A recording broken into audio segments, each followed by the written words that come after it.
también un poquito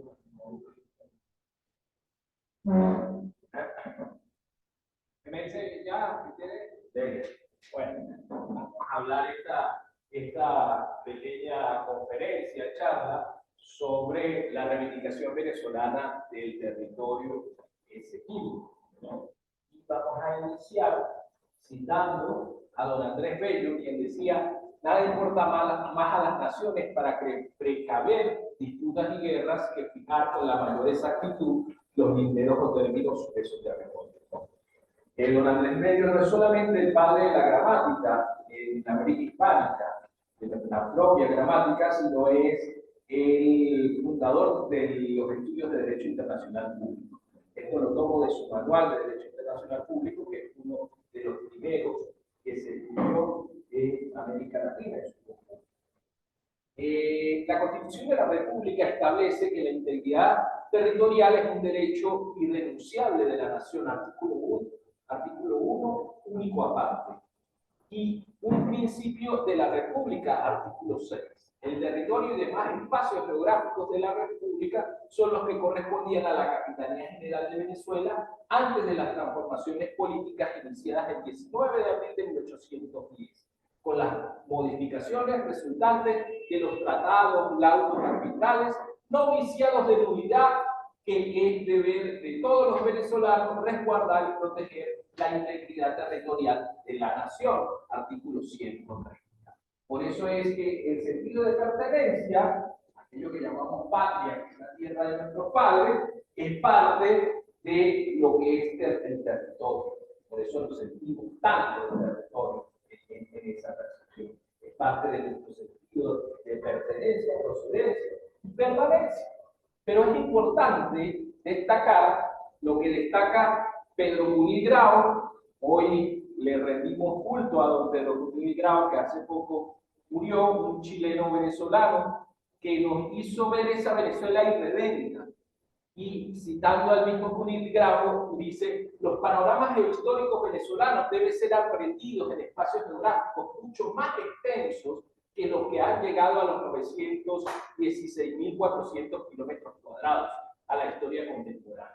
En los siglos coloniales y hasta el último decenio del siglo XIX, la historia nacional se proyectó en espacios virtualmente mayores. La superficie que le correspondía a Venezuela era de 1.500.741 kilómetros cuadrados, con las expresiones territoriales en espacios concretizados en la región del Esequibo, al sur-oriente como al sur-occidente, en las tierras del Meta, hacia el noroccidente, los paisajes de la Guajira. El repliegue territorial de los tradicionales escenarios geohistóricos fue sancionado en el Laudo de Madrid de 1891, en el caso de las fronteras con Nueva Granada o Colombia, y en París, el Laudo de París de 1899, el írrito hoy que Venezuela siempre ha postulado que es nulo írrito, como veremos más adelante, que hicimos con la Guayana Británica. Cercenaron en más de una tercera parte del territorio venezolano. A este respecto, son de especial importancia las investigaciones que analizan el proceso de contracción de estos espacios históricos nacionales. Sobran los trabajos, desde los trabajos de Pablo Ojer, Germán González Oropesa, Rubén Castro Castillo, Eduardo Hernández Carmen, pare de contar Oscar Márquez, Caldone Núñez, pare de contar los venezolanos que se han dedicado a estudiar la geopolítica de la conformación territorial de Venezuela. Y esto lo decía hoy un geohistoriador también desaparecido venezolano, José Ángel Rodríguez, que también tenemos que tener esa concepción al estudiar estos espacios que fueron inhóspitos, no solamente en la actualidad, sino para los españoles en el proceso de conquista y colonización. Y en este sentido lo dice en un trabajo llamado El espacio geográfico que tiene José Ángel Rodríguez, donde dice: el desdén español por los territorios húmedos, de humedad excesiva, sobre el cual no tenían por lo demás ningún conocimiento, ocasionó el despoblamiento de la Amazonia de Guayana, vacíos demográficos que hizo posible la usurpación de un buen número de kilómetros cuadrados por grande, ¿no? Eso esos territorios eran inhóspitos, y poco poblados. Gracias a Dios que fueron poblados por las misiones, y las misiones no hicieron que el despojo de nuestro territorio fuese mayor, sobre todo con Brasil en 1859. ¿No? Ahí fue fundamental la visión de las misiones que poblaron todo ese territorio, y en el caso de la Guayana Esequiba ya veremos cómo fue ese proceso, esa ambición inglesa. Ahora bien, tenemos que entender algo. El territorio comprende no solo porciones terrestres, sino los sectores marítimos, fluviales, lacustres y aéreos. Igualmente se puede considerar al territorio como el área espacial sobre la cual el Estado ejerce su jurisdicción.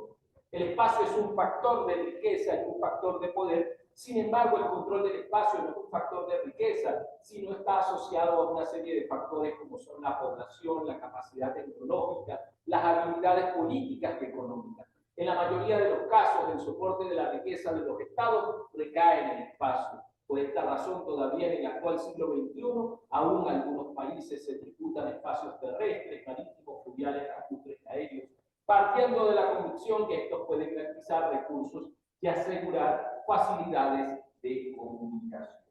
Aquí tenemos nuestro mapa donde nuestra isla de Aves nos proyecta más de 800.000 kilómetros de mar territorial, que es fundamental en esta percepción. Ahora también tenemos que tener una concepción de lo que es el concepto de frontera y límite. Se pueden distinguir dos aspectos de la frontera: el límite, que es la línea divisoria, y la frontera, que es el espacio entre el límite, que se rige por un régimen social, político, económico. Generalmente el término frontera engloba. Estas dos nociones se relacionan y fusionan y se diferencian en que el límite es la línea, como podemos ver en el gráfico, y la frontera es el espacio entre límites. Por eso se usan como sinónimos, pero hay una diferencia entre ambos. Después tenemos dos conceptos que son fundamentales de entender en la teoría de las fronteras, que es la delimitación y la demarcación. Delimitar es trazar por dónde va la frontera, y demarcar es establecer esa frontera. Pongo un ejemplo pedagógico. Usted compra un terreno y va a protocolizar el terreno, se va al registro a protocolizarlo. Esa es la delimitación. Es decir, el documento va a decir que su terreno va de tal punto a tal punto. Esa es la delimitación. Eso es lo primero que se hace en los países. Y después la demarcación es el proceso de ponerle la cerca al terreno. En este caso es poner los hitos o mojones. Y es todo un proceso. Pongo un ejemplo. Nosotros hasta 1974 se decía que en Venezuela que teníamos 912.050 kilómetros cuadrados. A partir de 1974, porque hay un proceso que todavía no ha culminado con Brasil, de demarcación de fronteras, y hubo un proceso de rectificación de 4.000 y pico de kilómetros cuadrados. Por eso es que tenemos actualmente 916.445. ¿No? Entonces, es importante entender esa concepción de lo que es delimitar y demarcar. Y con la frontera con Guyana, como nosotros consideramos que el laudo es nulo y rito, que delimitó nuestra frontera, no se ha delimitado ni demarcado nuestra frontera. Y hay un principio básico en derecho internacional público, que es que si no se ha delimitado ni demarcado una frontera terrestre, no se puede delimitar una frontera marítima. Es decir, con Guyana nosotros no nos podemos sentar a hablar de delimitación de áreas marinas. Porque eso no nos debemos ni sentar, porque no ha sido ratificada la delimitación y demarcación de las fronteras. Para el momento de constituirse la Gran Colombia, se la denomina ahora la Colombia de Bolívar, la frontera oriental de la Guayana venezolana estaba demarcado por el río Esequibo. Tal declaración fue oficialmente presentada al gobierno británico en 1821 y 1824 por los ministros Sea y Hurtado, sin que el gobierno inglés hubiera de presentar ninguna objeción. ¿No? Aquí hay que tomar en cuenta también algo importante. Venezuela, por su posición geográfica en el centro del continente de América, al norte de América del Sur, en sus 4 fachadas, andina, amazónica, caribeña y atlántica, o Caribe guyanés, juega un papel preponderante en el proceso de integración latinoamericana. Desde esos 4 fachadas, la última, un área geográfica conformada por los escudos guayaneses, región geológica que se distingue por la existencia del macizo y formaciones de montaña del periodo geológico del Precámbrico, considerada como una de las zonas más antiguas del planeta porque le son del depósito minerales estratégicos de gran interés para su explotación en los mercados internacionales, como son diamantes, oro, bauxita, columnita, eusanita, mica, entre otros. Petróleo y hasta uranio, es decir, hasta minerales. Como veremos más adelante, ahí hicieron los estadounidenses hacer una base espacial. No es por otra cosa, por puntos geoestratégicos, sino también porque satelitalmente saben los recursos que se encuentran en esa. Adelante, profesores. Gracias. Podría ser una pregunta en esa parte, es cierto, eso no se descubrió en estos tiempos, ya se había descubierto en 1800. Había interés, sobre todo era oro, que ya veremos que fue el primer interés va a ser el oro, después va a ser el petróleo, la bauxita y actualmente para el importante del coltán para abajo. Aquí ustedes pueden ver que es un solo macizo y que geográficamente el hombre ha dividido todo ese periodo, todo ese espacio geográfico que forma las Guayanas, ¿no? La geografía de nuestra Guayana Esequiba no pasa de los 2000 metros sobre el nivel del mar. Ahí está la llanura del Pacaraima, que es una de las principales, la más alta exactamente. Están ahí esa formación conjunta. Cámbrico, aquí tenemos los tepuyes, las llamas tepuyes, que yo peleaba mucho cuando estudiaba en Argentina porque ellos quieren poner un punto trifinio. Yo le decía, pero es que ese no es un punto trifinio porque nosotros todavía no hemos definido que ese es el punto donde inicia la frontera, ¿no? Entonces quieren poner un punto trifinio porque ahí confluyen los 3 países, Brasil, Venezuela y Guyana, pero no ha sido ratificado porque nosotros consideramos, según el Acuerdo de Ginebra, en el artículo 1, que el laudo es nulo y irre, ¿no? Entonces, hasta que no se delimite y se marque esa frontera, ese no va a ser un punto fundamental. Esta es la Gran Sabana, que geográficamente es una continuación de lo que es la geografía del Esequibo. Este es el Tucumuni, en la parte sur del Esequibo, ya lo vamos a mostrar más adelante, porque hay un levantamiento en el año 69, Venezuela no lo aprovechó en su momento histórico, y esa es la penillanura del Tucumuni. Hubo intención de poblarlo, ¿no? Sí, ahí estuvo, Claro, pero dicen que la presión internacional. Déjeme ir que ya vamos a llegar ahí. La planicie costera, esto es la parte costera del territorio Esequibo, para que lo vean geográficamente. Y bueno, estos son como los fundamentos históricos en los que se debe basar Venezuela, en los que se ha basado Venezuela para ratificar históricamente que estos territorios nos corresponden, nos pertenecen, y en los que tenemos que basarnos ante la Corte Internacional de Justicia, ¿no? De un rápido análisis documental muy copioso que reposa en los archivos de la Cancillería y en el archivo de Indias de Sevilla, compilamos los agentes venezolanos en la época que surgió la problemática del Esequibo, concluyeron visiblemente lo siguiente: los colonizadores españoles no se limitaron a descubrir las tierras al oeste del Esequibo, sino que incursionaron por los ríos y establecieron algunos asientos permanentes en varios lugares de esa región. En consecuencia, España, en calidad de primer ocupante, tiene derechos sobre esos territorios. Es un principio básico que tenemos que tener ahí. Lo segundo, las autoridades españolas rechazaban sistemáticamente a los holandeses que reiteradamente y en contra de las estipulaciones del Tratado de Münster se oponían en establecerse. Y lo tercero es que las autoridades españolas de la región insistían ante la Corte sobre la necesidad de establecer fuertes y de reforzar las fortificaciones existentes para repeler los ataques holandeses, ¿no? Aquí estamos hablando del siglo XVII, antes de que entraran en escena los ingleses, ¿no? Entonces nosotros tenemos que buscar toda esa documentación que está tanto en los archivos españoles como venezolanos. La cartografía española cuenta con mapas que pueden ser utilizados para fundamentar la nulidad procesal del laudo arbitral de 1899. Una demostración de ello es el mapa del continente sudamericano realizado por el cartógrafo español Juan de la Cruz Cano Olvidella, producido en 1775, con la contribución del impresor Hipólito Ricarte, siendo considerado una de las cartografías más meritorias y mejor grabadas del continente. Ese es un aspecto histórico que podemos utilizar sabiendo que la cartografía, adelante, ese es el mapa etruscano.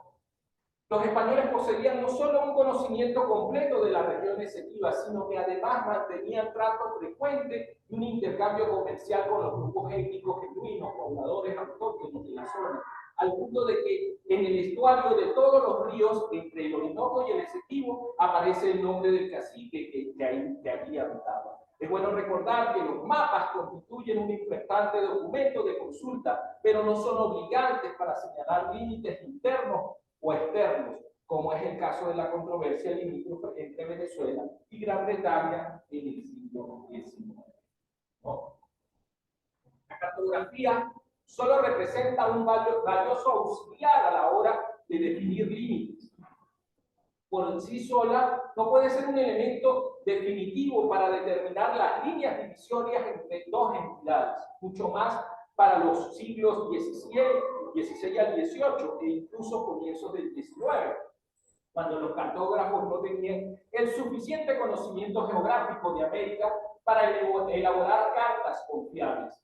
Se podría hablar de una ignorancia geográfica en territorios aún inexplorados. ¿Qué valor puede tener un mapa en un conflicto limítrofe cuando se refiere a un territorio desconocido o poco conocido?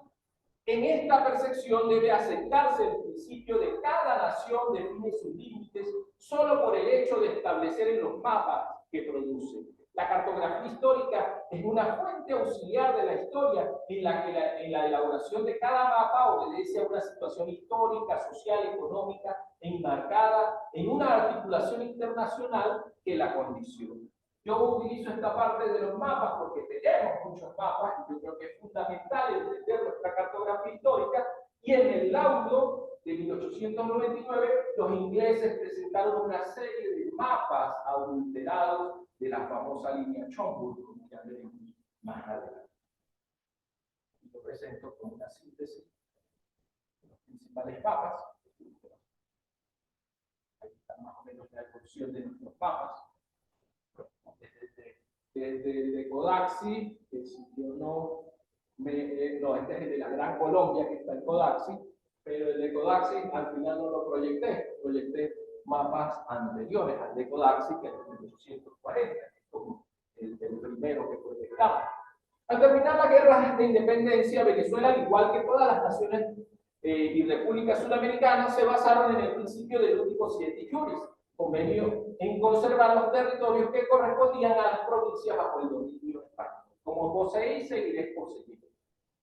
No crean que fue algo muy ligero lo que dejó la proyección del último siete juris. El último siete juris nos llevó a guerras como la guerra del Salitre entre Chile, Perú y Bolivia, o la guerra de la Triple Alianza, o conocida como la guerra del Paraguay, que son Uruguay, Argentina y Brasil contra Paraguay, ¿no? Y eso fue porque los españoles no delimitaron ni demarcaron sus provincias y divisiones político-territoriales, capitanías, residencias, audiencias, de una manera precisa, y eso conllevó a estos conflictos que generaron. Y es importante establecer que es el principio que se estableció para delimitar y demarcar la frontera entre los países. Lograda la independencia de las colonias hispanoamericanas, se empieza a producir un proceso de satelización de las nuevas repúblicas al Reino Unido, instaurándose una era que algunos historiadores califican del neocolonialismo para los pueblos de este continente por parte de los ingleses. Son muchas las variables que se pueden responsabilizar por este fenómeno, pero entre ellas destacan las siguientes: la influencia inglesa en las revoluciones latinoamericanas, desarrolladas como consecuencia del apoyo británico a su causa, lo cual lo hace profundamente dependiente y los obliga a buscar y mantener la protección británica para enfrentar y dominar tanto las amenazas internas como las externas, el caso de la Carta de Jamaica, de Bolívar, o de la misma percepción de los argentinos en las provincias del sur. Son fundamentales, y después el problema que tienen con las islas del Atlántico Sur o las islas Malvinas.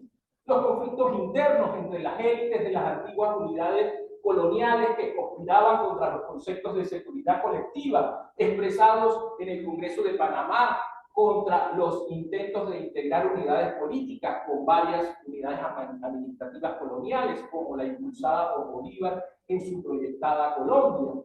Las contradicciones sociales internas que originaron violentos conflictos que debilitaron la capacidad de acción de las nuevas unidades políticas en el contexto internacional, degradan su vida administrativa y producen su militarización, un despotismo muy difícil de soportar, que solo presenta como alternativa la guerra civil, que nos constituye el mejor método para el establecimiento de sistemas sociopolíticos sobre la base de la convivencia pacífica.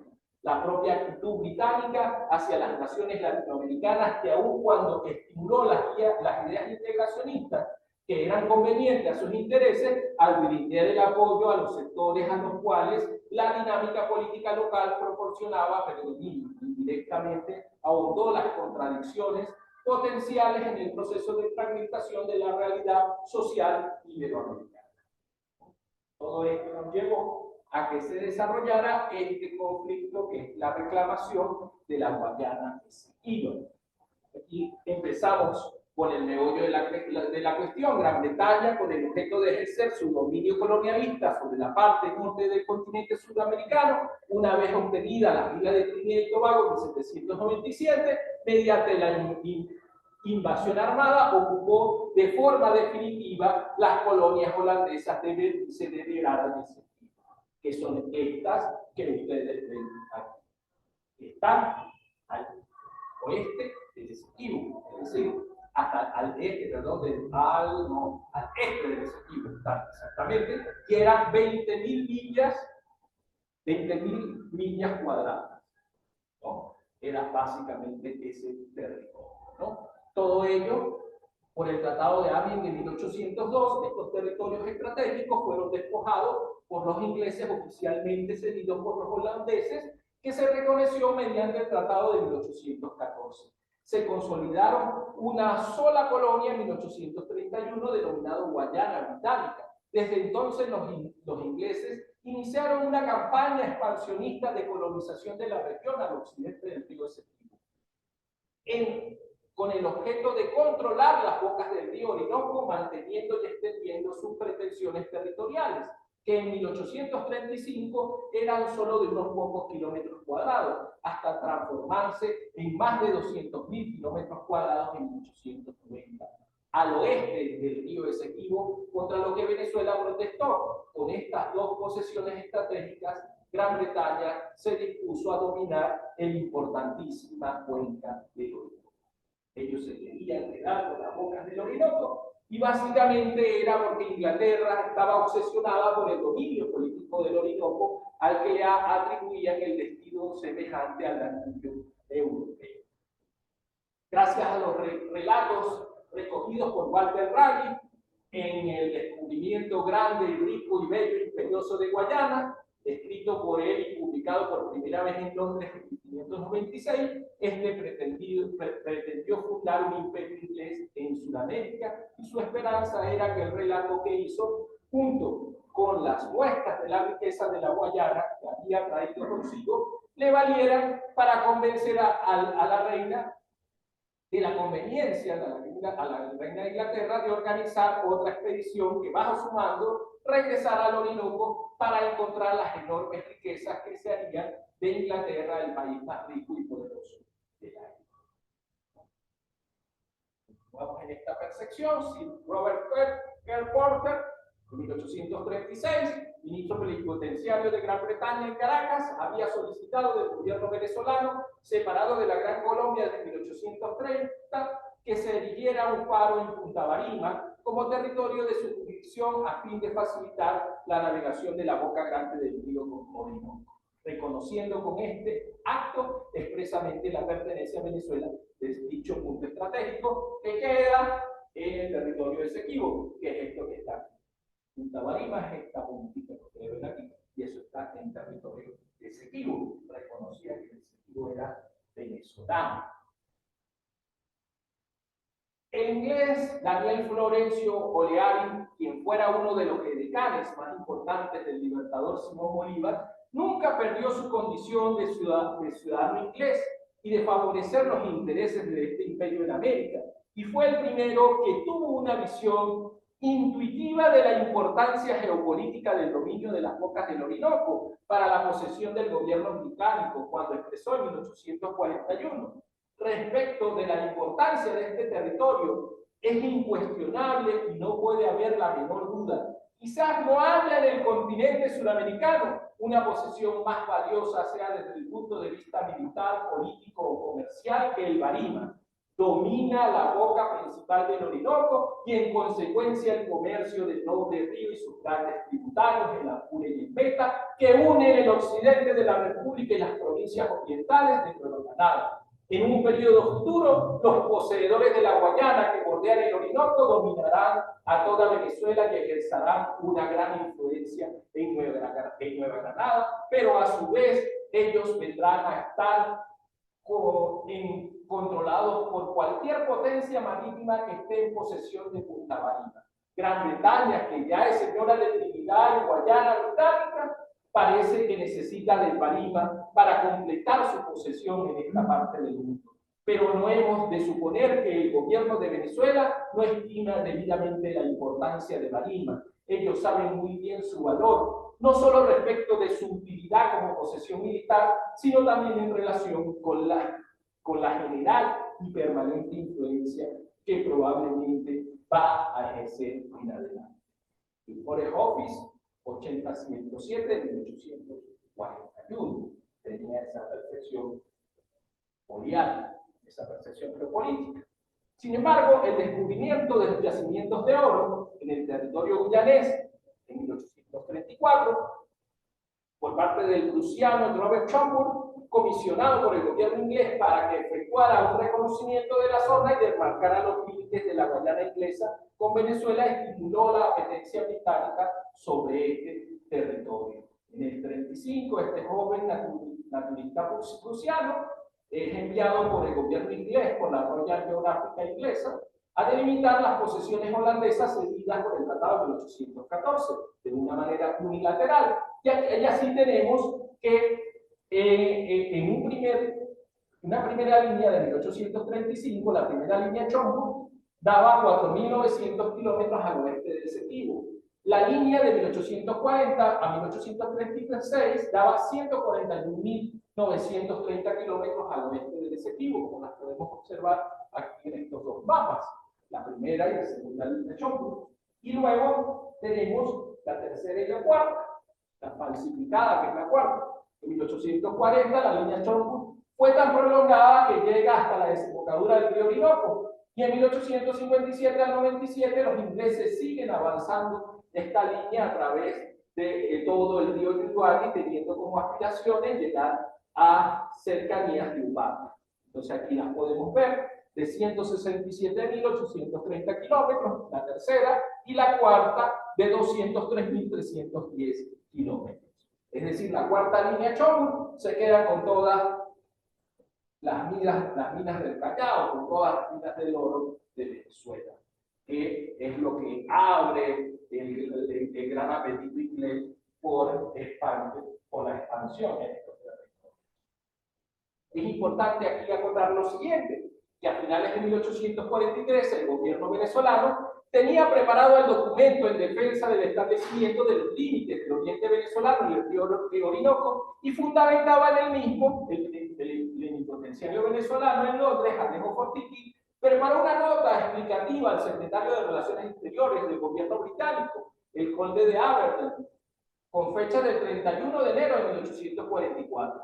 Fortiki decía lo siguiente, abro comillas: la fama de oro que se suponía existir en estas comarcas, sus ricas maderas, su tabaco y la facilidad de convertir en esclavos a los naturales, despertaron también la codicia y fueron varias las expediciones que se hicieron. Basta por ahora citar, entre otras, la del muy célebre Walter Raleigh, en que fue por segunda vez destruida la ciudad de San Tomé, sin dejar tras de sí otro vestigio. Sirve, no obstante, su triste recuerdo para probar, hasta con el testimonio de un antiguo viajero inglés, que los españoles poseían entonces el Orinoco y todas sus inmediaciones, que ocupaban ya los ríos Barima, Moncopo, Pumarón, que su dominación se extendía hasta el Esequibo y que, según el documento que se encontró en poder del gobernador Antonio de Berrío, se había vuelto a tomar solemne posesión de aquellas tierras en nombre del rey de España el 23 de abril de 1593. Carta de Alejo Fortiki del 31 de enero del 44 para el conde de Aberdeen.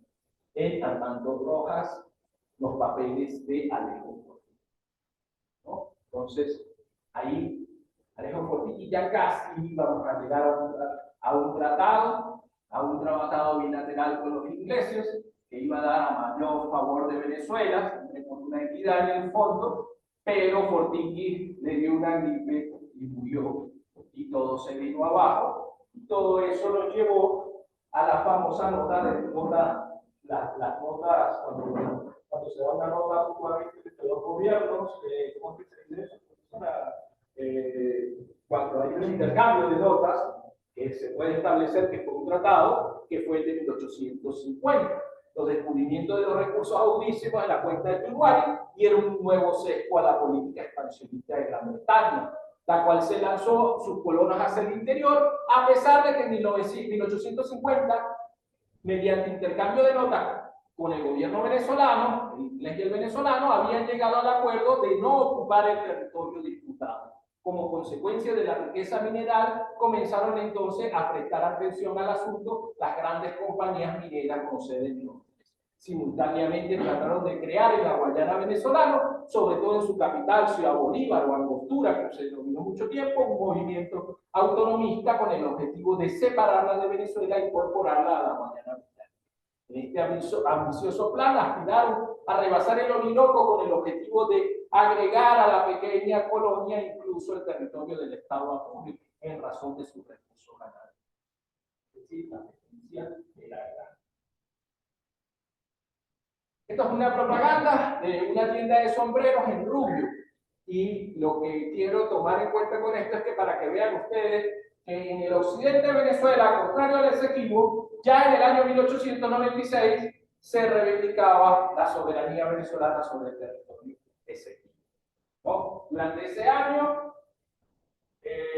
quien fuera luego presidente de Venezuela, Cipriano Castro, que estaba exilado en Cúcuta, manda una carta al gobierno central apoyando la reivindicación con la Guayana. Eso es importante decirlo porque mucha gente lo ignora y dice que Cipriano Castro fue un entreguista del Esequibo. No lo fue. Igualmente que les estoy diciendo, esto es un periódico de Rubio, de ese periodo. Esto fue un trabajo que hizo el profesor Emma Gaboasi en uno de los libros que tenemos sobre la cuestión de Esequibo, que es como las noticias de los rotativos de Rubio dieron esa reivindicación sobre el territorio Esequibo durante finales del siglo XIX, antes de la firma del laudo de 1890. Ginebra, ¿no? No, laudo de París. Ginebra es con los 1922 que es con Colombia. Pero es que son tantos que es fácil confundir uno con otro también, ¿no? Bueno, aquí todo esto nos llevó a la sentencia del 3 de octubre de 1899, que dicta una sentencia arbitral para resolver los litigios sobre frontera entre Venezuela y Gran Bretaña, por los 159.000 kilómetros cuadrados. Todo esto nos llevó a ese laudo, y a ese laudo llegamos por el Tratado de Washington de 1897, donde nosotros lo que logramos fue tener el apoyo de Estados Unidos y que Estados Unidos aplicara su famosa doctrina Monroe y obligar a los ingleses a negociar con nosotros. Pero ¿cómo íbamos a salir nosotros si eran dos representantes norteamericanos los que representaban Venezuela, los dos representantes ingleses y un árbitro ruso simpatizante de los ingleses? Porque eso lo descubrimos después en el tiempo. Federico Martens tiene un libro que yo lo traje para mostrárselo, es increíble. Este libro, por eso hay que estudiar un poquito más. Es importante. Este libro, que se llama Rusia e Inglaterra en Asia Central, tiene dos ediciones, una de la Presidencia de la República y otra de la Academia Nacional de la Historia, una en 1983 y la otra en 1985. Es un libro fundamental para entender este problema, porque ahí demostramos que Federico Martens era un pro-británico, y él fue lo que buscaron los ingleses, como veremos más adelante. Entonces, ¿qué esperanza íbamos a tener, ¿no? Con una representación de ese tipo, ¿no? La otra cosa que les adelanto para que ustedes vean, y yo siempre digo eso en esta percepción, ¿no? Los estadounidenses nunca dan puntadas sin hilo, como dirían los argentinos, y nosotros diríamos puntadas sin pedal, aquí en Venezuela. Los estadounidenses nos apoyaron para que no nos pintaran las bocas del Esequibo, pero ellos se portaron en conchupancia con los ingleses, fundamentalmente porque los ingleses apoyaron a los estadounidenses en un problema que tenían idénticamente con los canadienses y el Plutón. Entonces fue ahí como un intercambio, y es en el mismo periodo que yo en las coincidencias históricas aquí no creo, ¿no? Son como muchas coincidencias históricas que uno llega a la conclusión de decir que son difíciles de decir.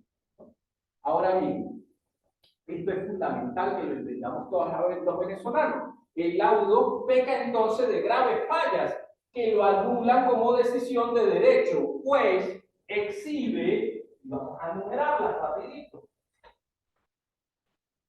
falta de motivación. No hay duda de, con excepción de ciertas sentencias de los soberanos del siglo XIX y de varias decisiones de las comisiones mixtas de las épocas anteriores, la decisión de una autoridad jurisdiccional debe ser razonada y objetiva, es decir, debe fundamentarse con suficiencia la solución que dada el conflicto. Es decir, ¿cómo es posible que este laudo, en menos de 100 palabras, resume todo el problema? Sin fundamentación. Pero hay que entender lo siguiente: Federico Martens, presidente del Tribunal Arbitral de París, fue el representante de Rusia en la Conferencia de La Haya en 1899, donde combatió con todo ahínco la redacción del artículo 52 de la Convención sobre Arbitraje, que requería la motivación de las sentencias arbitrales por sostener Martens la tesis contraria a la exigencia de dicho requisito, pues según él no debía exigirse de forma alguna motivación en las sentencias arbitrales. No, entonces ese ya es un motivo que exhibe una irregularidad. La segunda irregularidad es la inexistencia de la exposición de motivos, es decir, la parte de la sentencia que permite saber si éste fue dictada conforme al derecho internacional. El territorio sobre el que Venezuela ejerce soberanía no lo adquirió por una ocupación originaria de res nullis, sino que lo recibió en una sucesión de España, con la demarcación correspondiente virtual unipos. ¿No? O sea, aquí no nos van a aplicar la que nos quieren aplicar los ingleses, que es res nullis, tierras no pobladas, tierras no gobernadas, tierras no descubiertas. ¿No? Esas eran tierras que estaban en posesión de los españoles, de la antigua capitanía, de la comandancia, se puede decir. Presencia de un compromiso político. La sentencia se logró mediante un acuerdo entre los jueces. Los jueces no solo debían tomar en cuenta cuestiones de derecho, sino tomar las consideraciones políticas. Estas consideraciones se refieren a las ventajas que Gran Bretaña dio a Rusia en algunas partes del mundo, como se desprende de la lectura del libro Rusia e Inglaterra en Asia Central de Federico Martins, o esa visión que yo lo estoy diciendo del Newton, donde estuvo involucrado Estados Unidos e Inglaterra, que podemos comprobar históricamente que eso sucedió así. Ejercicio de un exceso de poder, el tribunal arbitral fue mucho más allá de su facultad al decidir regular una cuestión cuyo examen no había sido previsto en el compromiso arbitral. Es decir, decidió y reglamentó la libre navegación de los ríos Barima y Yamacuro. Esta decisión sobre una cuestión en la que el tribunal no tenía jurisdicción era suficiente para considerarlo írrito en la. Es decir, el pacto que se estableció en Washington no establecía eso, que se decidiera sobre eso. Ya por eso se puede concebir que el arbitramiento es írrito ilegal. Nuevos vicios e intervención del Brasil. El laudo de 1899 se excedió al fijar límites entre Brasil y la Guayana inglesa, en el trayecto comprendido entre el Tepuy, Roraima y las fuentes del río Orentino. Esto fue protestado en forma violenta por Brasil, de manera que a través de su Cancillería envió una nota diplomática el 7 de diciembre a nuestro país, en la cual se reserva su derecho sobre el tramo limítrofe arriba mencionado, debido a que el tribunal usó facultades más extensas de lo que los contenedores podían haberle conferido, por cuanto Venezuela y Guayana Británica no podían acordar que una frontera común corriera por los ríos Contiga, Itacutu y la sierra de Aracá. Venezuela no podía porque sus límites estaban estipulados en el Tratado del 5 de mayo de 1859 que excluía aquella región. La Gran Bretaña no podía porque aquel límite es el objetivo del litigio que ella va a someter a arbitramiento con Brasil. Ultrameritas, que le llaman eso desde el punto de vista del derecho internacional único. Aquí quiero visualizar para que vean ustedes, ese fue el territorio que se le cedió en 1859, es el Tratado de Limitación entre Venezuela y Brasil, el cual reconocía que Venezuela la totalidad de la cuenca del río Esequibo. Puede decirse enfáticamente que el Tratado de Límites firmado entre Venezuela y Brasil en el 59 reitera los tratados hispano-portugueses de 1750, 61 y 72 en todo lo que respecta a las cuencas del Orinoco, ya que todos estos tratados establecen como límite la división entre las cuencas del Orinoco y el Amazonas. Brasil, además, renuncia a sus posibles derechos frente a la Guayana Esequiba a favor de Venezuela, al igual que el Portugal lo hiciera antes. Importante destacar. Después de todo eso, este fallo no ajustado a derecho fue impugnado por Venezuela, manifestando unilateralmente su nulidad e invalidez. José María Rojas, representante de Venezuela, reclamó contra el laudo, pronunciando el mismo año, en igual sentido, el presidente Ignacio Andrade. En julio de 1900, la legación inglesa en Caracas comunicó al gobierno venezolano que si antes del 3 de octubre no enviaban sus comisionados demarcadores, Inglaterra procedería a la demarcación unilateral y los venezolanos, si no se incorporarían a la demarcación, casi que iban a hacerlo de manera unilateral, iban a iniciar, acuérdense, la delimitación en este proceso de la demarcación. Todo ello se da conjuntamente con el famoso bloqueo de las costas venezolanas de 1902, que se quiso establecer porque los comerciantes, los ingleses, franceses, alemanes e italianos hicieron sus deudas que se las pagaran con territorio casi. Y en eso salió María Drago, que le da una norma a su embajador en Washington, en la cual se establece que por deuda no se puede establecer ceder territorios. Es básicamente lo que establece la doctrina Drago. Pero lo que yo quiero expresar con esto es que eso fue una de las tantas presiones que dieron los ingleses para ratificar el laudo de París de 1890. ¿No? Cuando se da ese bloqueo a las costas, a los ingleses les corresponde toda la parte de lo que corresponde a la Guayana británica, toda la parte del oriente le correspondió, porque la parte de occidente le correspondió a los alemanes. Entonces, hasta en esa percepción está la realidad.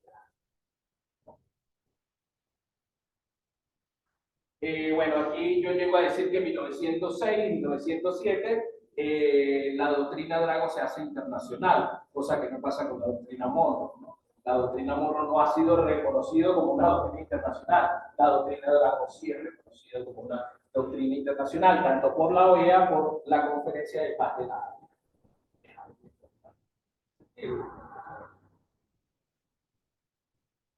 Después, aquí hay un periodo donde los guyaneses no quieren aplicar esto, cosa juzgada, y ellos dicen que de 1899 a 1960 Venezuela mantiene una esencia del tema exequivo, ¿no? Y entonces, aquí yo más o menos voy presentando que siempre hubo un grito de decir que eso no era tan cierto. En el periodo del gobierno del presidente Isaías Medina Garita, en el 44 se reclamó la revisión del laudo. En la novela Conferencia Interamericana realizada en Bogotá en el 48, Rómulo Betancourt proclamó la reclamación. En el 49 se publicó el memorándum del estadounidense Mabel Prevost, quien fue el secretario de la Comisión de 1895 para investigar e informar todo lo concerniente a la controversia entre Venezuela y Gran Bretaña, siendo uno de los representantes de Venezuela en el tribunal arbitral. En su famoso memorándum se revelaron las intimidades de la farsa de París. Eso yo se lo dejo para que lo googleen y lo busquen.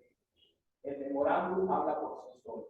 Ahí demuestra que es una componente entre el ruso, los ingleses y los tipos norteamericanos. El memorándum, ustedes al leerlo se pueden dar cuenta de esa forma. Todo ello en el 51 lleva a reuniones de consulta del Ministerio de Relaciones Exteriores. Luis Gómez Ruiz se pronuncia a favor, quien es el canciller venezolano, de una justa reaparición de nuestra frontera oriental. El consultor jurídico de la Cancillería, Ramón Carmona, hizo reservas ante la 10ª Conferencia Interamericana realizada en Caracas en el 54, en el sentido de que Venezuela no aceptaría nada que pudiera menoscabar los derechos de Venezuela que corresponden a su renuncia a los mismos. Esa exigencia que se ratificó en varias ocasiones hasta 1960. Entonces, aquí vamos desde el Tratado de Washington de 1897, el laudo arbitral de 1899, y llegamos al Acuerdo de Ginebra de 1966, que se firma antes de la independencia de Guyana. El 17 de febrero del 66 fue suscrito en Ginebra un acuerdo para resolver la controversia entre Venezuela y el Reino Unido e Irlanda del Norte sobre la frontera entre Venezuela y la Guayana Británica, en el cual las partes establecieron expresamente el encargo de procurar solución satisfactoria para el arreglo práctico de la controversia entre Venezuela y el Reino Unido, surgida como consecuencia de la contención venezolana de que el laudo arbitral de 1899 sobre la frontera con Guyana es nulo y ilegal. Eso lo establece el artículo primero. El artículo primero del Acuerdo de Ginebra establece que hay una controversia y que Venezuela considera que el laudo es nulo y comienza toda una discusión entre los países antes de la independencia, y cuando se firma el acuerdo es firmado por el gobierno británico y por los representantes de Guyana Británica antes de su independencia. Es decir, Guyana es parte del Acuerdo de Ginebra y se firma antes de su independencia. Estamos hablando del 17 de febrero y en mayo se logra su independencia. Ahora es bueno también recalcar lo siguiente.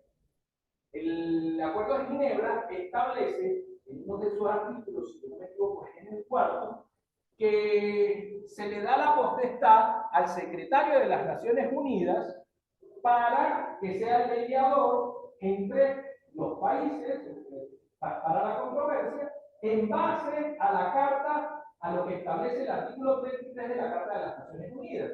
Y ahí se establecen una serie de formas para solucionar los problemas, básicamente los problemas territoriales.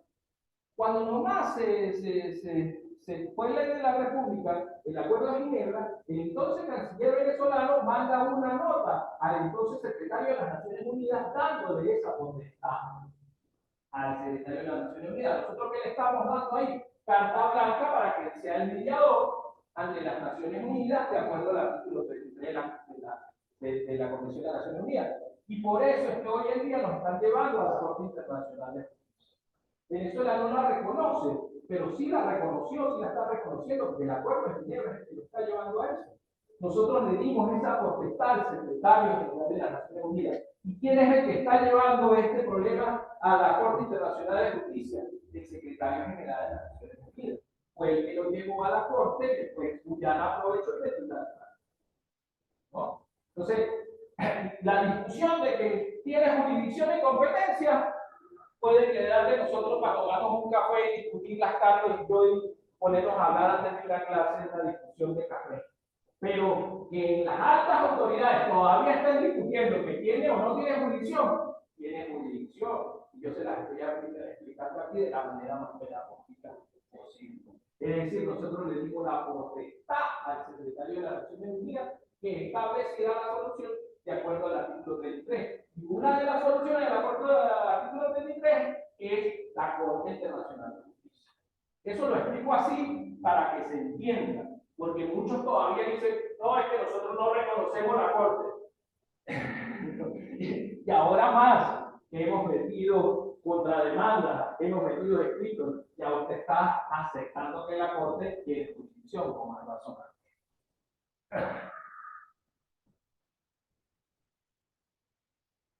El Acuerdo de Ginebra ha sido considerado negativo para muchos especialistas en relaciones internacionales en Venezuela. El texto de este instrumento multilateral es muy singular, confuso, contradictorio, inconsciente, incompleto y por consiguiente de difícil aplicación, al menos por lo que a sus intereses venezolanos concierne. Su única virtud consistió en que jurídicamente acabó con la intangibilidad del Laudo de París de 1899. Reabrió una necesaria discusión en la búsqueda de adecuadas y equitativas soluciones para la rectificación y reparación de la tremenda injusticia de aquella incorrecta, arbitraria y sentencia tribunal. El Acuerdo de Ginebra acabó con la pretendida invulnerabilidad jurídica de aquel bochornoso disparate internacional que tanto dañó nuestra soberanía territorial y nuestra unidad nacional. Yo sí tengo una opinión larga del Acuerdo de Ginebra y se las leo completa porque dice, a casi 60 años parece que el mismo no ha logrado los objetivos planteados en su momento desde la perspectiva venezolana, ya que parece que la finalidad del mismo fue para que el gobierno británico permitiera darle la independencia a su colonia de Guyana, sin tener problemas con el reconocimiento de la misma por el gobierno venezolano, existiendo un diferendo por la región de la Guayana Esequiba, territorio que ha sido incluido como parte constitutiva de Guyana desde que se declaró su emancipación en mayo del 66. Es decir, Gran Bretaña es la usurpadora y Guyana es la heredera de la usurpación. El Acuerdo de Ginebra encierra el reconocimiento de la existencia de la controversia, implica poner en duda la cosa juzgada, dándole preeminencia a lo que persiste el problema planteado. Establece el único instrumento válido, contentivo de un procedimiento de solución de la controversia aplicable al caso. Ahora bien, Venezuela, antes de aplicar los procedimientos que estipula el acuerdo para la solución de la controversia, como son los previstos en el artículo 33 de la Carta de las Naciones Unidas, debió exigir al gobierno guyanés tres cuestiones de referencia constitutiva de la controversia. La nulidad del Tratado de 1897, porque no estuvimos representados, ahí no estaba representando Estados Unidos, no estuvimos representados nosotros mismos en ese tratado. La nulidad del laudo arbitral de 1899 y la determinación de una verdadera frontera entre Venezuela y Guyana, según los títulos heredados activamente por Venezuela y el Reino Unido de España. Eso es lo que se debió hacer. Esta es una posición muy radical que tenía Pedro José Lara Peña, uno de los grandes especialistas del tema territorial, de la conformación de la frontera venezolana. Y por eso lo leo completo, porque es una visión que hoy en día dirán muy ultranacionalista, pero muy real y pragmática de nuestra problemática contemporánea.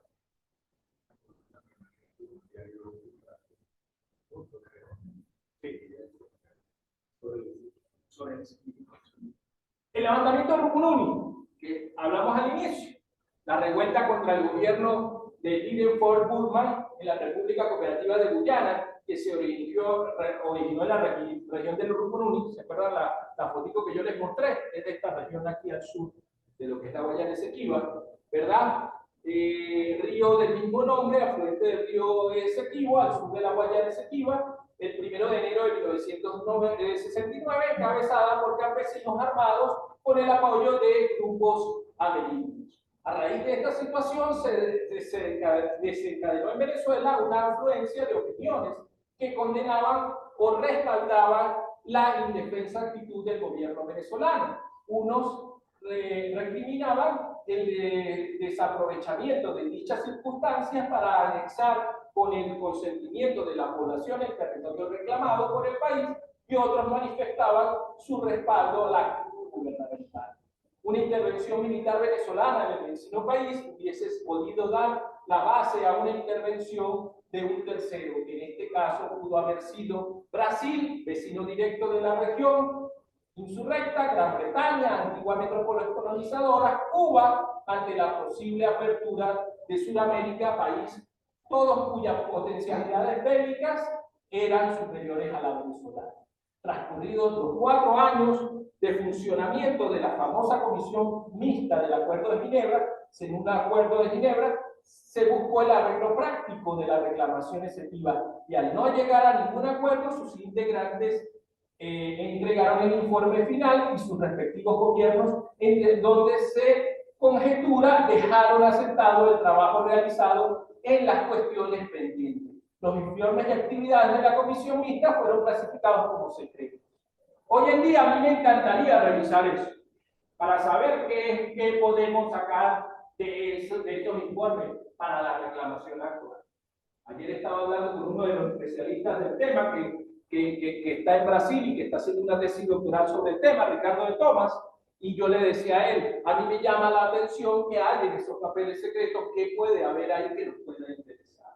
La otra cosa aquí que hay que explicar, aquí había una transferencia de gobiernos, que es lo que siempre ha pasado aquí en Venezuela. La política exterior nunca ha sido coherente y continua, ¿no? Entonces era el primer cambio del periodo de punto fijismo, que era el cambio de un gobierno a Paulo Copellano, era el cambio de Raúl Leoni a Rafael Caldera, y Raúl Leoni, ellos querían intervenir, tomar el executivo. El gobierno de Rafael Caldera era más pasivo, más de paz, más de esa percepción, la misma ir en contra de la famosa doctrina Betancur en la OEA, que era no aceptar a las dictaduras, si fueran de derecha o de izquierda. El gobierno de Luis Herrera, de Caldera, comenzó a establecer, fue más abierto, y entonces todo ello nos llevó al famoso protocolo de Puerto España de 1970, que congeló por 12 años las relaciones, congeló todo este tema y le quitó mucho impulso a la reclamación venezolana, hay que decirlo hoy en día. Los cupillanos se ponen muy bravos cuando uno sale y critica esto de esa percepción, pero fue real, para mí fue un error, y bueno, lo hicieron, hay que ver. Decían que los barcos están, los artilleros ingleses, y se llega a la firma de ese status quo que es el protocolo de Puerto España.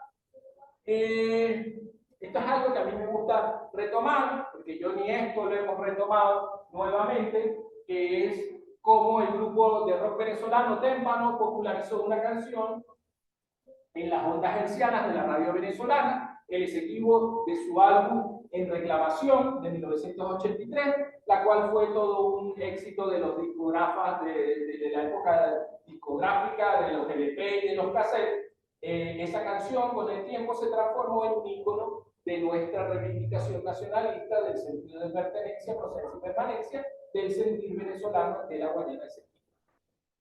¿No? Ahí yo pongo el punto web y lo pueden consultar, pero algo así decía la canción: oiga señor, busque su identificación para que se acuerde de su convicción, oiga señor, y después decía: el Esequibo es mío, es tuyo, es tierra venezolana, el Esequibo es tuyo, es mío, es nuestro, es mío, tuyo, suyo, no es mío, tuyo, suyo, es nuestro. Yo creo que tenemos que reivindicar nuestra Guayana Esequiba desde esas perspectivas y crear la sensibilidad a través de la enseñanza de la historia y de la geografía. No hay otra manera. Así lo perdamos, pero que entendamos que lo perdimos. ¿No?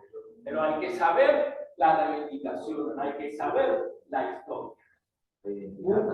La identidad. Esperamos que termine para que.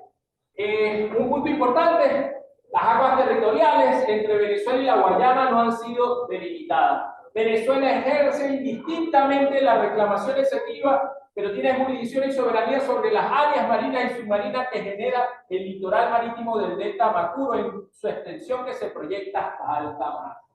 Hoy en día tenemos que hablar de eso, que es la delimitación de áreas marinas y submarinas, que hoy en día no la debemos hablar porque no hemos ni delimitado ni demarcado la frontera. Y entonces eso es un problema que nos viene con Guyana, sobre todo por este mapita que ustedes ven aquí. Aquí nosotros tenemos un punto trifinio, que es la delimitación que tenemos con la isla de Trinidad y Tobago, con la que establecimos el primer tratado de delimitación de áreas marinas y submarinas en el mundo. Se dio entre Venezuela y Trinidad y Tobago, ¿no? En la década de los 60, y este tratado es de 1990, y este con Barbados, y hace la proyección. Y yo estoy seguro que Guyana hoy en día va a buscar toda la manera jurídica y no jurídica, como lo ha hecho con la reclamación executiva, de que perdamos nuestra salida atlántica, que es fundamental en nuestra proyección geopolítica como país. Es decir, este problema pique y se extiende después de abril del 2024. ¿No? Es decir, es un problema que nos tenemos que ir acostumbrando, entendiéndolo, e ir proyectando toda la realidad de este territorio, de esa proyección marítima, más ahora en esa zona, como veremos más adelante, donde están todas estas zonas que ahora están las transnacionales como la ExxonMobil. ¿Ven? Ahí está un libro que les recomiendo del general Oscar Márquez, se llama La venezolanidad del Esequibo. En todas esas proyecciones, todos los recursos. Mire, ahí están todas las proyecciones que se hacen, todas las líneas.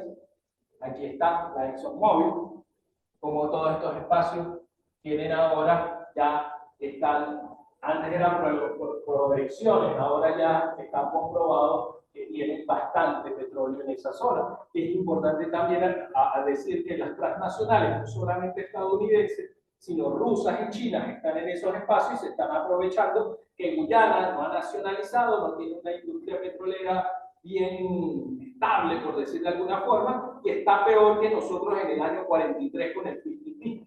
Las transnacionales están llevando el 60% de las ganancias. Recuerden, el 43 era 50-50. Aquí estamos hablando de 60-40. Están peores que nosotros hace más de, ya vamos a cumplir, ¿cuánto? 80 años. Una pregunta: ¿cuál es la denominación geográfica de este territorio marítimo?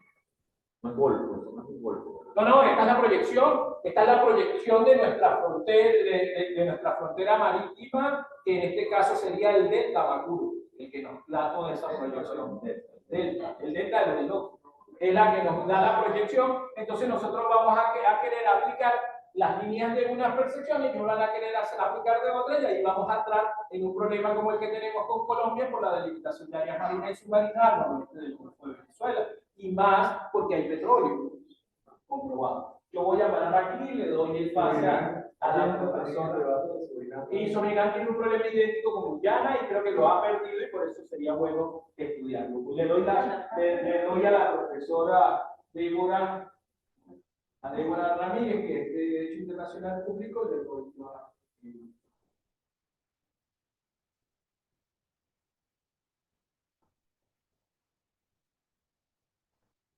que nos va a hablar sobre la Corte. Bien, básicamente yo les voy a hablar sobre el proceso que se está intentando ahorita en la Corte Internacional de Justicia. El proceso que se produjo a consecuencia de una manifestación unilateral por parte del secretario general de la Organización de las Naciones Unidas en cuanto ya era imposible para los estados partes, en este caso Venezuela y Guyana, poder establecer una solución dentro del artículo 33 de la Carta de las Naciones Unidas.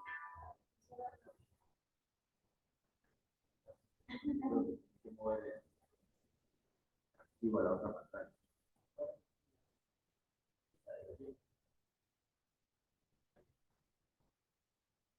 Básicamente, ¿de qué se basa el caso que está ahorita ante la Corte Internacional de Justicia? Solamente lo que intenta establecer aquí es la validez o no del laudo arbitral del 3 de octubre de 1890.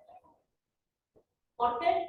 Porque básicamente pues hay un diferéndum tanto entre Venezuela y Guyana con respecto a si ese arbitraje está conforme al derecho internacional o no. Tenemos aquí que en la época de los 80 se inicia dentro de la Organización de las Naciones Unidas, específicamente dentro de la Secretaría General, un proceso de buenos oficios. ¿Qué son buenos oficios? El Tratado de 1966 establece o la invitación de que se invite al secretario general para que sea buen oficiante. ¿Qué es un buen oficiante? Es una persona que se encarga de acercar a las partes sin que esa persona pueda participar activamente dentro del proceso. Solamente se encarga de acercarlos, de sentarlos y en este caso de establecer todo lo que es la parte administrativa de los procesos de negociación. A diferencia de un mediador que sí participa activamente dentro de esos procesos de negociación en virtud de que puede dar por sí mismo soluciones o en este caso sugerencias a ambas partes.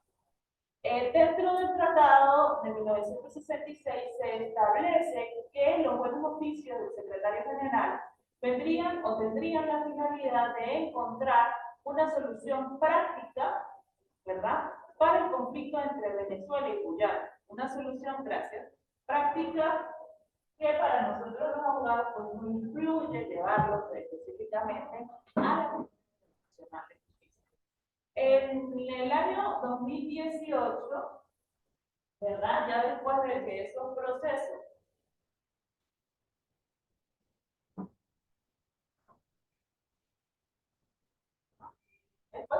procesos de buenos oficios por parte de la Secretaría General, pues nos pidieron, básicamente, antes de que nosotros pudiéramos llegar a algún acuerdo, se murieron 4 buenos oficiales, es decir, funcionarios de la Secretaría de Salud, que fueron comisionados para hacer ese tipo de negociación. El 30 de enero del año 2018, el secretario general en virtud de que no ve frutos en el proceso de negociación entre Guyana y Venezuela, a través de una manifestación unilateral, establece que da fin a los buenos oficios entre Venezuela y Guyana y que el conflicto debía llevarse, sin lugar a dudas, ante la Corte Internacional. Cosa que fue muy bien acogida por la República de Guyana, la República Cooperativa de Guyana, que es su nombre oficial, en virtud de que ellos desde hacía muchísimo tiempo habían intentado llevar este caso ante la Corte Internacional de Justicia. Entonces, el 29 de marzo de ese mismo año, es decir, prácticamente 2 meses después, ellos llevaron todo lo que fue su demanda, que en derecho internacional no se llama demanda, sino aplicación, application en inglés, para que sea la Corte la que resuelva la controversia sobre la validez o no del laudo arbitral del 3 de octubre de 1899.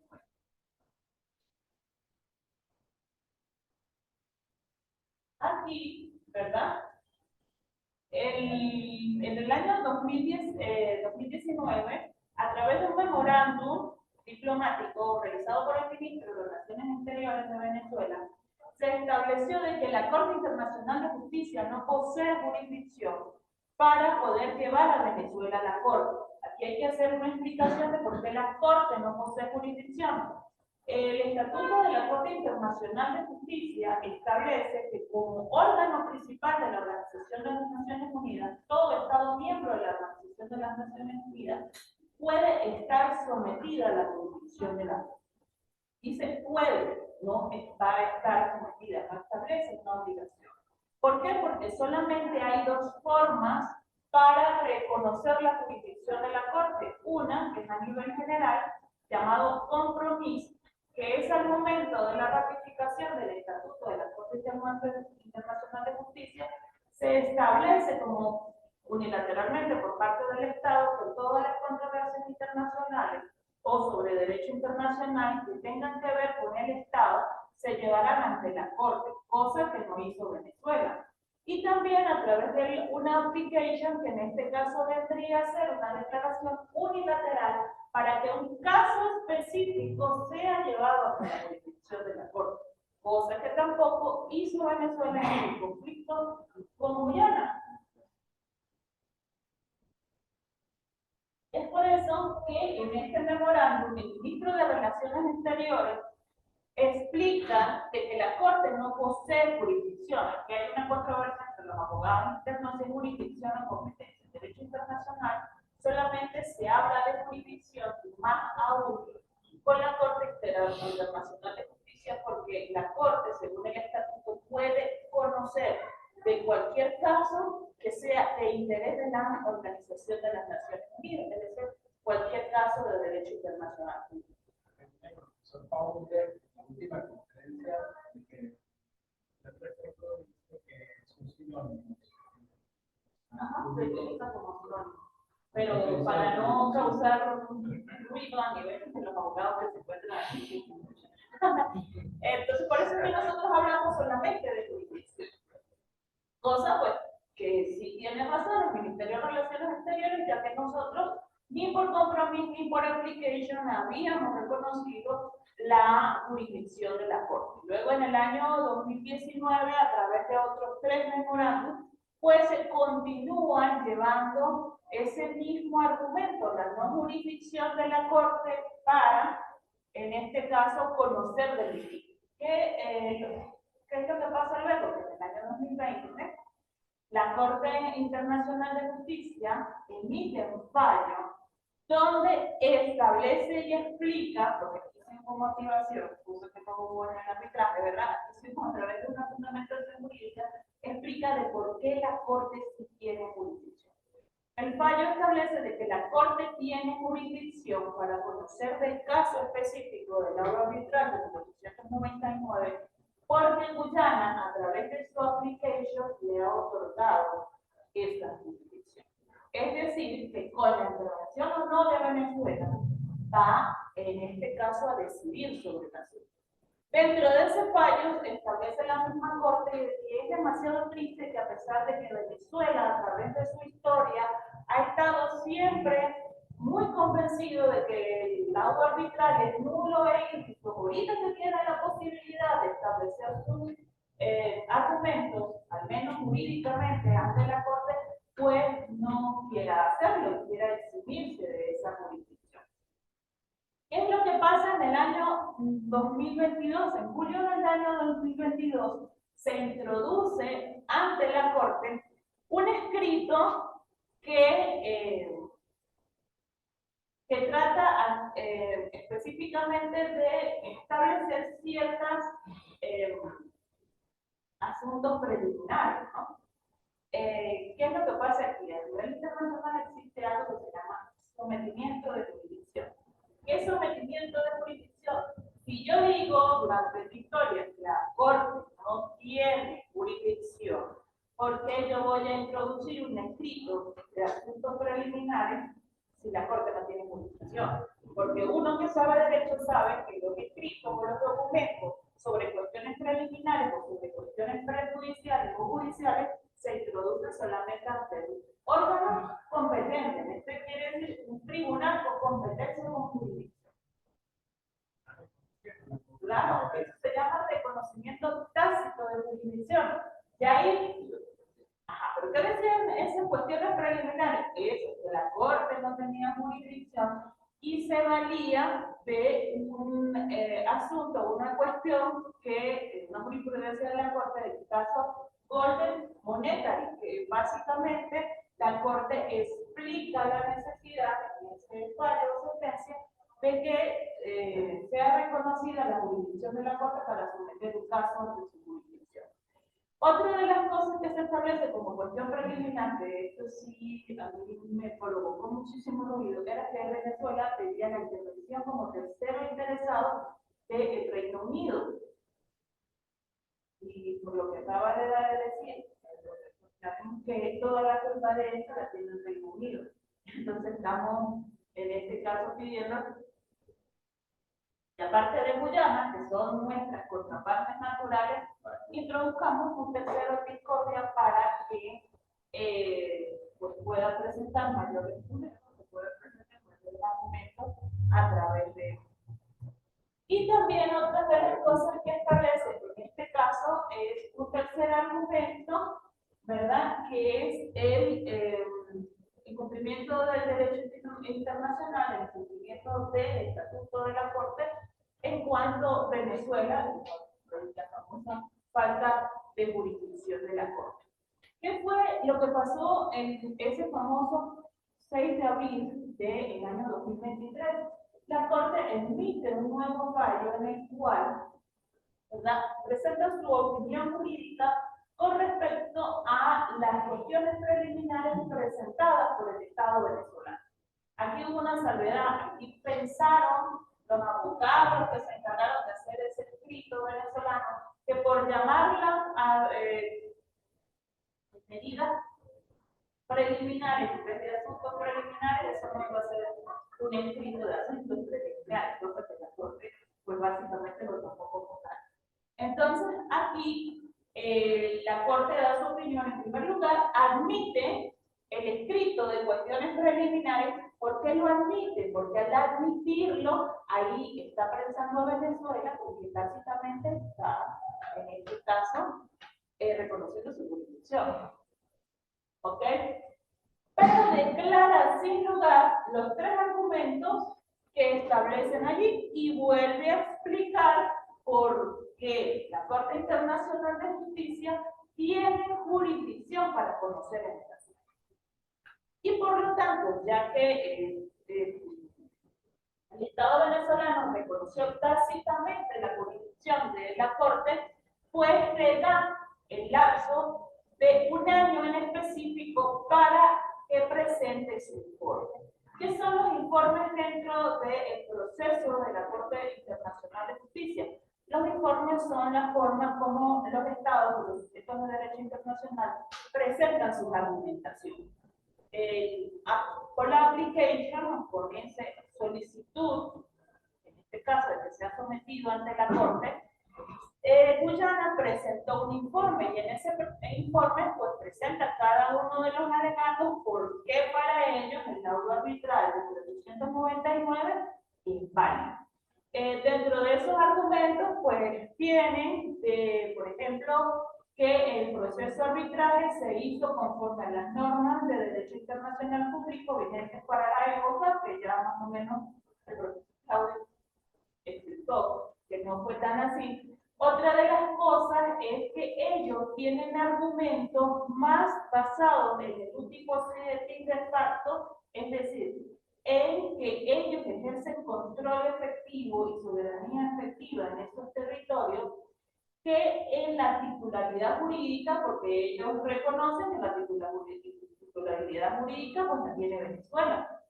Entonces, otra de las cosas, ellos se valen para ese proceso de, en ese informe se valen de muchas cosas a nivel internacional, lo que es se llama la democracia de la prueba, que uno puede probar por medios lícitos, cualquier medio lícito, cualquiera de los argumentos. Ellos utilizan fotos, ellos utilizan mapas, ellos utilizan también un discurso realizado por el presidente para ese momento, Hugo Chávez Frías, en el año 2004, donde, según ellos, el presidente de la República reconoce la soberanía del Estado de Guyana, el Estado Cooperativo de Guyana, sobre la Guayana Esequiba.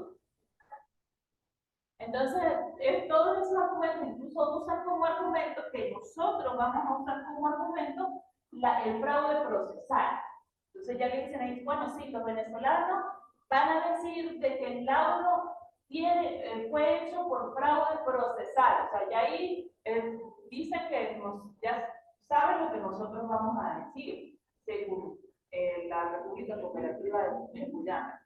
¿Ok? ¿Qué es lo interesante, verdad?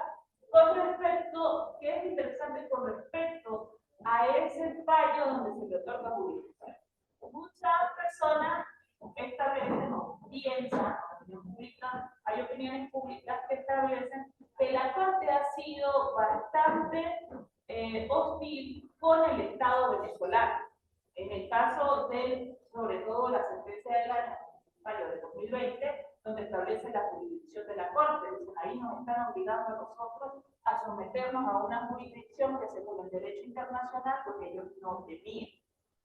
Sin embargo, la Corte fue muy clara, luego de leer el informe de Guyana, en establecer lo que se llama fecha o periodo crítico. El derecho internacional, dentro de un juicio internacional, sobre todo si son de la Corte Internacional de Justicia, existe algo lo que se llama fecha o periodo crítico, que es aquel lapso de tiempo o fecha que nosotros debemos probar.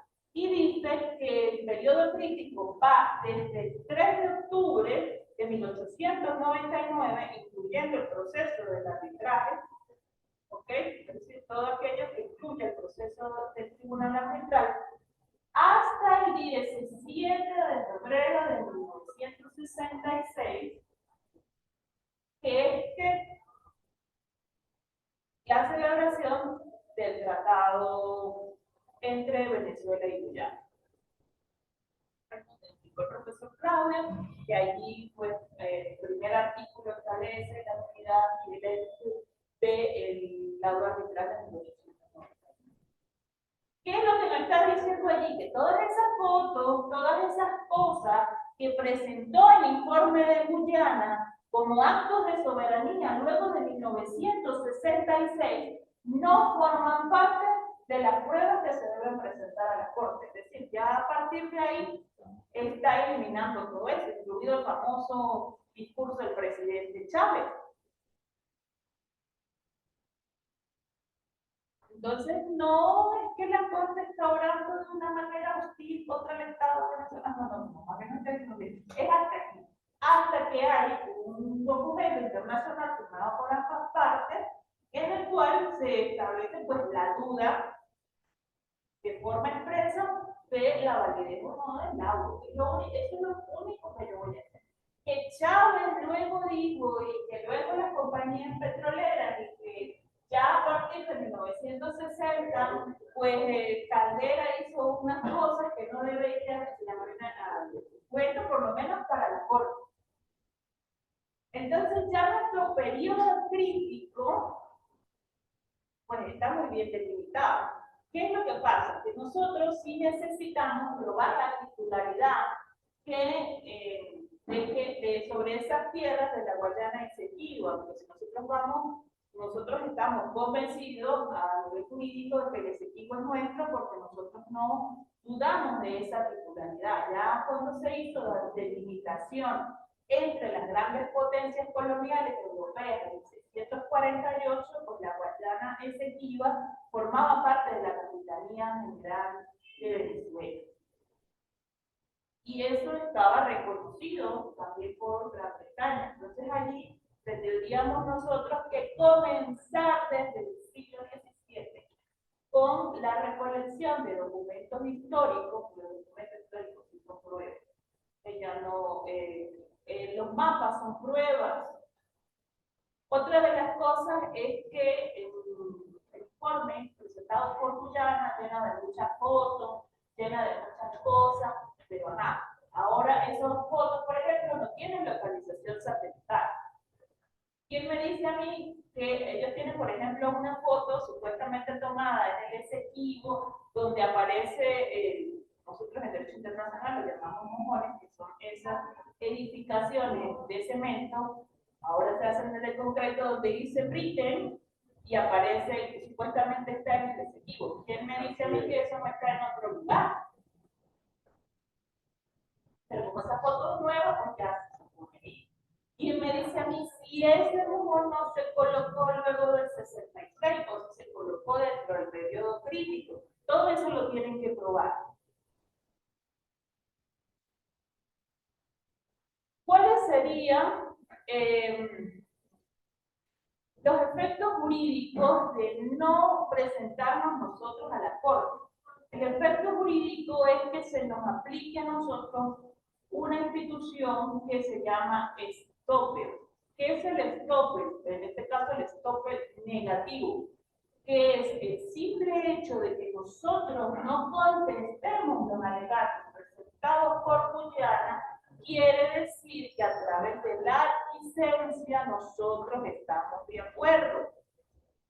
Y a pesar de las deficiencias argumentales jurídicas que tiene el informe de Guyana, pues podrían ellos declararlo como válido. Exacto. El principio popular de que el que calla otorga. ¿Por qué? Porque estamos hablando de un conflicto entre estados soberanos. No es entre el panadero y el chichero que están viendo ahí cómo delimitan la parcela de su local comercial. No. ¿Por qué? Porque son estados soberanos, es decir, instituciones previstas de poder. Y como instituciones previstas de poder, usted no deja que dentro de su territorio otro ejerza actos de soberanía.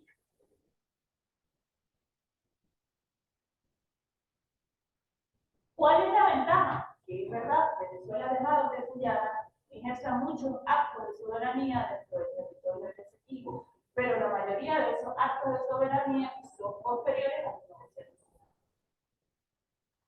Eso ya sería para otro, pero ya eso sería para otro caso que se someta ante la Corte Internacional de Justicia, no para eso. Es muy específico. Me preguntan a mí, porque ya aquí nos está presentando básicamente todo lo que nos pudiera presentar posteriormente. En este caso, la solicitud que hace el Estado, la Corte Internacional de Justicia a Venezuela, de presentar su informe dentro de un lapso de 12 meses, ahí es lo que constituye la apertura del proceso internacional. Ya nosotros estamos dentro de ese proceso internacional. No podemos alegar. Básicamente la Corte nos dijo que usted quiere presentar sus argumentos, ¿no? Sería triste que usted ya tiene más de 125 años diciendo, más casi 125 años diciendo que es írbitro y nulo, y cuando le dan la posibilidad, pues usted no va a ir. Esos son estos aspectos jurisdiccionales. Por eso les digo que el conflicto es mucho más específico, solamente tiene que ver con la validez o no del laudo.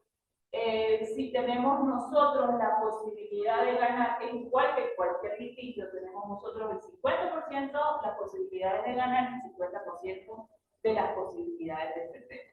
La ventaja de nosotros es que nosotros tenemos la titularidad jurídica, tenemos la coherencia diplomática y la coherencia gubernamental de que nosotros hemos reclamado durante ese periodo crítico, al menos nuestra soberanía sobre el Esequibo. Y otra de las cosas también es que a lo largo del proceso de negociación se han utilizado los mismos argumentos dentro de la Organización de las Naciones Unidas. Por eso que nunca se llegó a un acuerdo como tal. Aquí, por ejemplo, en eso hay un temor, otros señalan que hay debilidad diplomática. Cuando tenemos muchos asesores en la universidad y tenemos estudios, no debería. Sí, lo que pasa es que el problema que ha tenido Venezuela, o el que tiene actualmente Venezuela, en el caso del manejo de la política internacional por parte internacional hay casos como este que no lo puede manejar un relacionista internacional. ¿Ok? Por ejemplo, estaba pensando en los abogados venezolanos, se lo tuve que preguntar, porque yo lo conocí, ellos me formaron a mí, que estaban pensando al momento de producir un escrito de asuntos preliminares a una corte a la cual no le reconocen jurisdicción.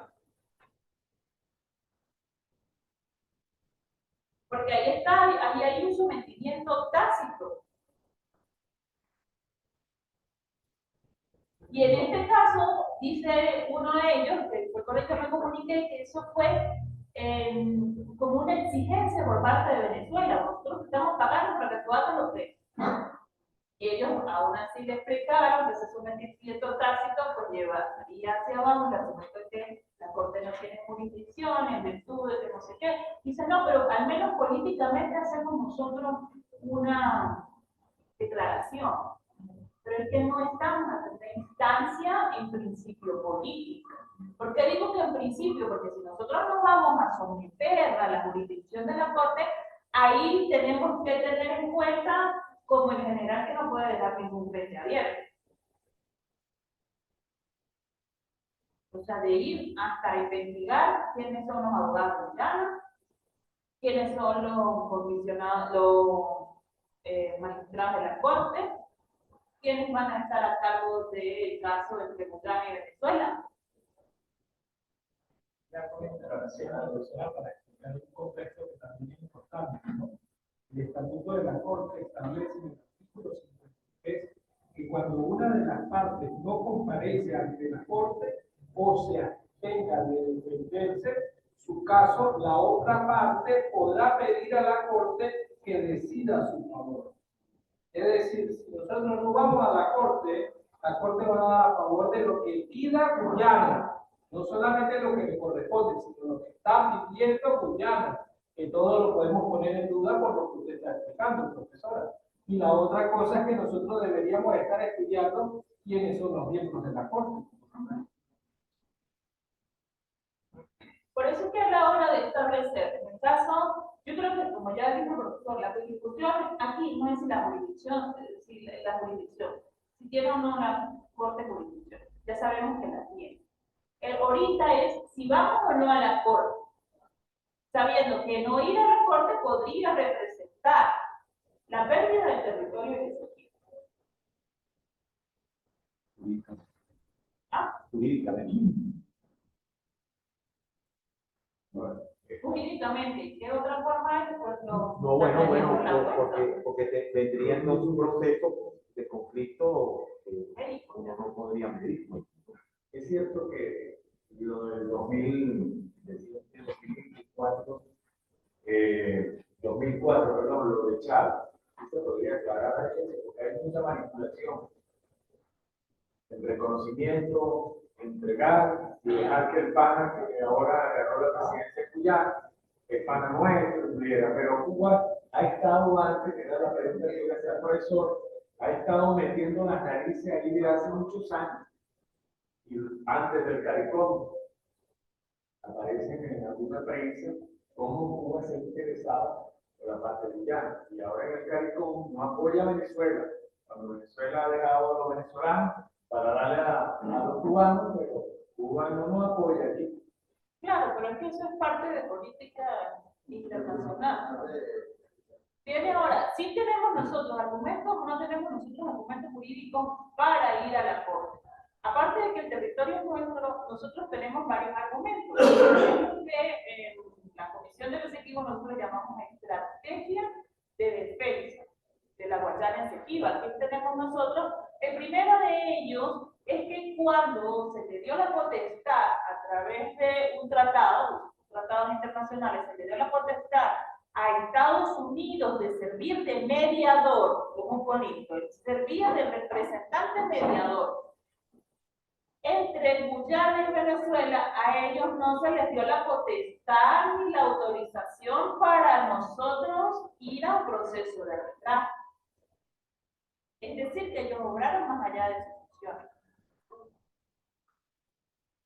ellos ni siquiera debieron de haber al tribunal arbitral. El hecho de que fueron ellos que nos nombraron a 2 de los otros 5 miembros del tribunal tampoco debió hacerse.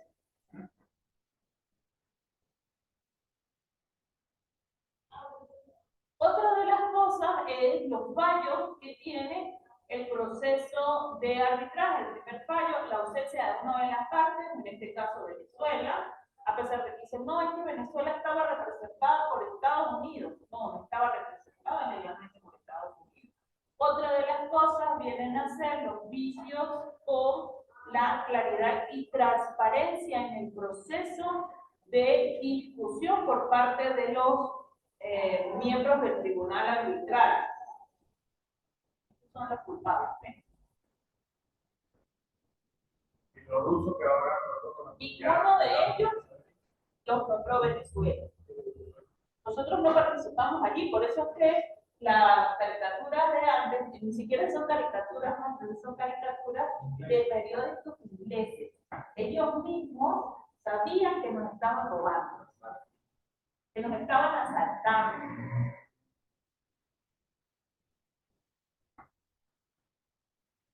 Entonces, ¿cómo podemos generar nosotros desde la universidad un comunicado, un manifiesto que se suma a las demás universidades, a la academia política?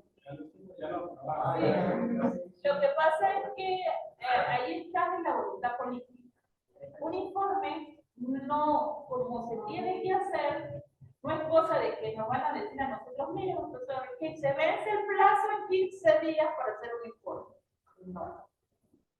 Porque imagínense usted que nosotros nada más tengamos que buscar la mitad de los mapas que el profesor dice que hay que buscar. Lo que nombró aquí en media hora, la mitad de los mapas. Porque si yo no voy a llevar los mapas, la fotico de los mapas, yo tengo que irme a las fuentes originales.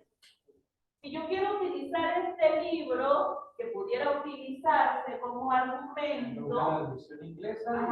porque en este caso hay parcialidad por parte del presidente del tribunal arbitral, casi nada.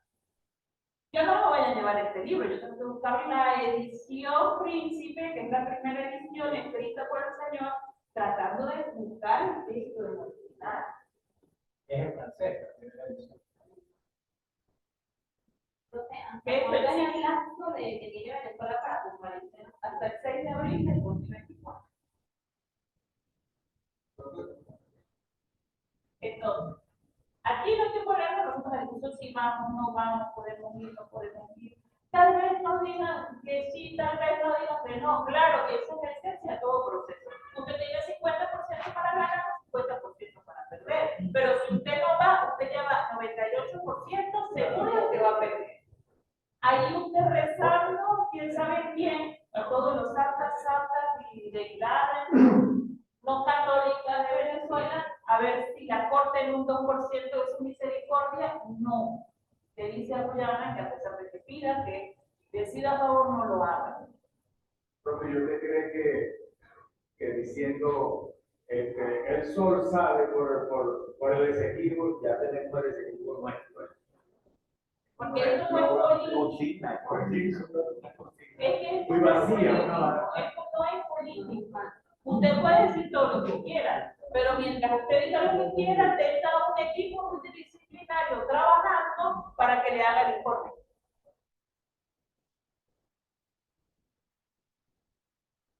Hay algo que se ha discutido a nivel político, que es si nosotros debemos llevar esto o no a consulta popular. Yo siempre he sido una persona, pues, que al momento de la argumentación jurídica, yo digo que al menos un Estado siempre debe llevar su argumentación fuerte. Y nosotros hemos dicho siempre que la Corte no ha tenido jurisdicción. A nivel internacional existe algo que se llama el principio de autodeterminación de los pueblos.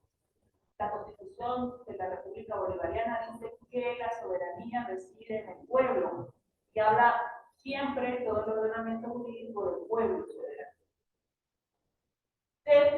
¿Hay necesidad para nosotros ir o no ir a la Corte de la consulta? No.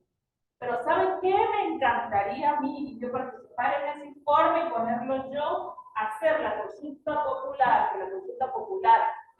que sí, debemos ir a la Corte y decirle a la Corte que no fue por ustedes que yo me sometí a la jurisdicción. Fue porque el pueblo, a través del principio de autodeterminación, dijo que debíamos ir y defender el executivo alterado. Sonará político, pero no lo es. Claro. No, yo no vengo aquí porque tú me dijiste que no tenías jurisdicción. Que sería un acto de semi-rebeldía, sí, pero sería un acto de coherencia en los argumentos por parte del Estado venezolano. Entonces, si el temor que no le están dando la importancia que tiene, porque si en el caso de nosotros perder el exequivo, pues seríamos recordados a través de la historia venezolana como la generación que perdió casi un 15% del territorio venezolano. Así como este señor que vendió a Texas, California, todo el mundo sabe que en Texas y California se vendieron, que eran de México, y se vendieron, así vamos a pasar nosotros. Es más, peor porque ni siquiera fue que lo vendimos.